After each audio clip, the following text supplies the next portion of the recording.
TRS Telangana రాష్ట్రపతి నాయకులు ఈ రోజున జగన్ గారిని తీసుకొస్తున్నారు.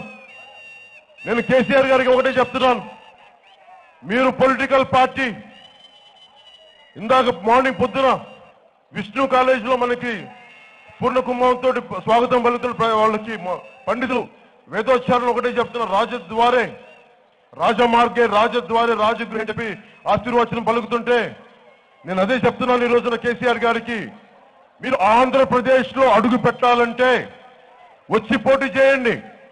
భీమవరం అభ్యర్థిని కావాలంటే మీ గంధి శ్రీనివాస్ గారు మీరు వచ్చిరండి, నా అభ్యర్థిని చెప్పండి.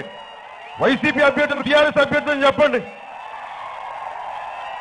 గంధి శ్రీనివాస్ గారు వైసీపీ అభ్యర్థి కనుక టీఆర్ఎస్ అభ్యర్థి మీకు కావాలంటే మీరు ఆలోచించుకోండి.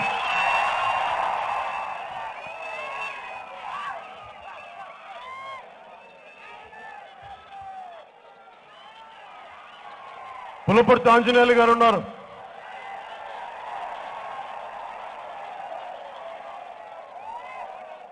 మీరు 5 సంవత్సరాల్లో ఏం చేయలేకపోయారు. నేను భీమవరం ఎమ్మెల్యేగా మీరు 5 సంవత్సరాల్లో చేయలేకపోయింది ఇంకో 5 సంవత్సరాలు ఇచ్చినా చేయలేండి నేను 6 నెలలు చేసి చూపిస్తాను మీకు. 100 ఎకరాలు డంపింగ్ యార్డ్ తీసుకెళ్లి పక్కన పెడతాను. ఎన్ని కోట్లు అయినా సరే 100 కోట్లు పెట్టుబడి పెట్టాలంటే 100 కోట్ల పెట్టుబడి పెట్టి ఈ డంపింగ్ యార్డ్ అక్కడి నుంచి దూరంగా పంపించడం. 40 కోట్లు 50 కోట్లు ఇందాక మన చెప్తున్నారు విజయవాడలో పవన్ కళ్యాణ్ భీమవరం నుంచి పోటీ చేస్తున్నాడు. అటు వైసీపీ నాయకులు ఇటు తెలుగుదేశం నాయకులు పులపర్తి ఆంజనేయులు అందరూ కలిసి పవన్ కళ్యాణ్ ఎలాగైనా ఓడించాలంట. ఎలా ఓడించాలి? ఒక్కొక్కళ్ళు 60-70 కోట్లు ఖర్చు పెట్టి ఓడిస్తారండి.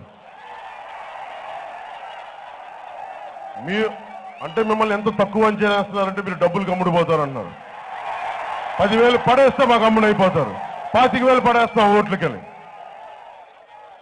మనం అట్లాగే పెట్టుకుంటే నేను వాళ్ళు అమ్ముడవుతారని చెప్పట్లో వాళ్ళు మాట్లాడుతున్న మాటలు నాకు నిజంగా ఆవేదన కలిగించేది.